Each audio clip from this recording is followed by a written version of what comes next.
Hey, and welcome back to the Devlog series for my 2D survival horror game, Never Forgotten, which you can wishlist now on Steam.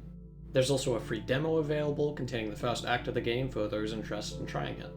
So last week I showed off some music for the game and a bit behind the process of making it.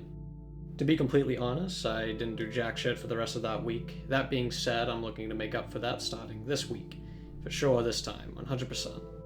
Anyways, yesterday I worked on finishing up visuals for Act 2 Chapter 1 and I managed to finish all the environment sprites. I also set up lighting for the level and some other decorations. I do need to finish up one more sprite for the environment though, a big landscape shot. The general gist is for it to look something like this. The idea behind this sprite is to convey to the player where they are, not only to give a sense of how far they've come, but also to communicate how much more they have to go. This is also just a different angle of a piece I already had done for the game, this sprite here. Alright, so let's get to it then.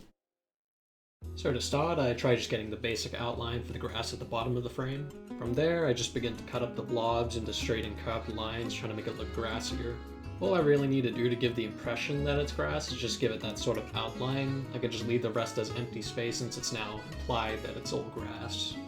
After that, I focus on getting the outline for the next layer, which would be the mountains and hills.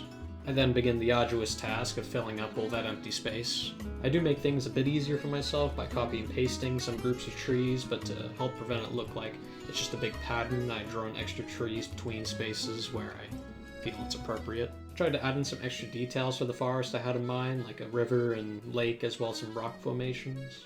I also want to drive home the idea that flesh is overtaking the forest as it's overtaking everything, so towards the left-hand side you can see tendrils reaching out into the forest and other flesh formations. I created a hole on the left side too, which actually shows a bit of the next level. Creating the flesh land was the last big thing I had to do since I needed to draw 3 large structures, each with a fair bit of detail. I try my best to make them all look similar enough to their original depictions, but of course there's a fair few inconsistencies.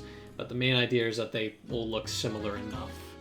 Filling in all the empty space took a bit of time, and I left it as one of the last things to do since it was the easiest thing to do, but I'll just let the rest of this play out now.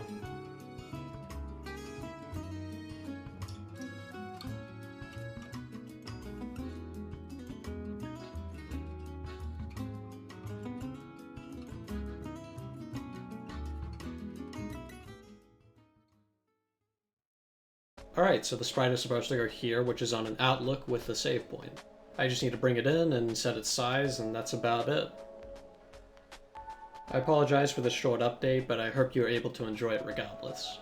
Of course, I'll be back again next week with another devlog, so if you don't want to miss that, consider subscribing. Thanks. If the game looked interesting to you, remember that there's a free demo available on the Steam page, and if you want to be notified when it releases later this year, you can wishlist it as well. Alright, that's all for this week. See you next time.